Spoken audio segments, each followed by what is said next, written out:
CS எல்லா ஷோலையும் பண்ணியிருக்கேன். என்னுடைய எக்ஸிபிஷன் எல்லா எக்ஸிபிஷன்லயும் அவரை ஷோ பண்ணியிருக்காரு. அவரு டிவி திட்டத்துல நடக்கிற பொருட்காட்சியில எல்லா பொருட்காட்சியும் பண்ணியிருக்காரு. முதல் 500 ஷோஸ் மேல பண்ணியிருக்கோம் நாங்க. எனக்கு ஷாக்கா இருக்கு இது அப்படின்ட்டு. நாங்க இப்போ கூட மலேசியா போயிட்டு வந்தோம் 2-3 மந்த்ஸ் முன்னாடி. எடிசன் அவார்டுக்கு நாங்க எல்லாம் ஒன்னாதான் போயிட்டு இருந்தோம். ரொம்ப சந்தோஷமா நல்லா ஹெல்த்தியா தான் இருந்தாரு. திடீர்னு இந்த மாதிரி நியூஸ் சொல்றது எனக்கு ஷாக்கா இருக்கு. எப்போ ஆச்சு? இப்போவா?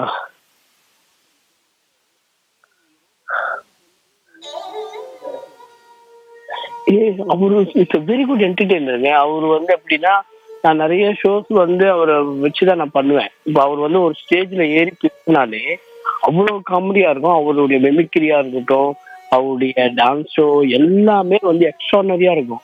ரிப்பீட் தான் கேட்பாங்களே கண்டி இந்த போர் அடிக்காது அவரு எப்பவுமே. அவ்வளவு சூப்பர் டேலண்ட் அவரு. ஆக்சுவலா ரொம்ப பெரிய ஆளா வர வேண்டிய ஆள் அவரு. எனக்கே என்ன சொல்றதுன்னு எனக்கு புரியல.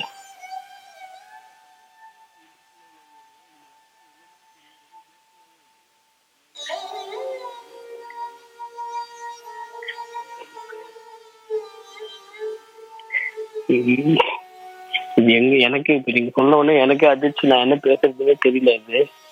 ஏன்னா எனக்கு அவ்வளோ ஹெல்ப் பண்ணிருக்காங்க, அவ்வளோ க்ளோஸ் எனக்கு. இது என்ன சொல்றது எனக்கு புரியல. தமிழ் சினிமால எல்லாருமே உடம்ப மட்டும் நம்ம மெயினா பாத்துக்கணும்ன்றது இது ரொம்ப நல்லா தெரியுது. என்னதான் பண்ணாலுமே நம்ம நமக்கான ஒரு ஸ்பேஸை நம்ம கண்டிப்பா நம்ம பாதுகாத்துக்கணும்ன்றது மட்டும் நல்லா தெரியுது.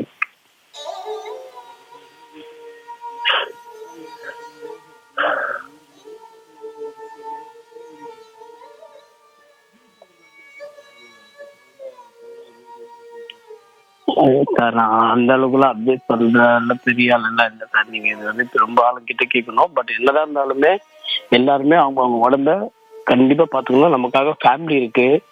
இந்த மெயினா ஃபேமிலிக்காகயாவது நம்ம ரொம்ப சேஃபா நம்ம பண்ணணும். எந்த கெட்ட பழத்துக்கும் ஆளாகாம இருக்கணும்.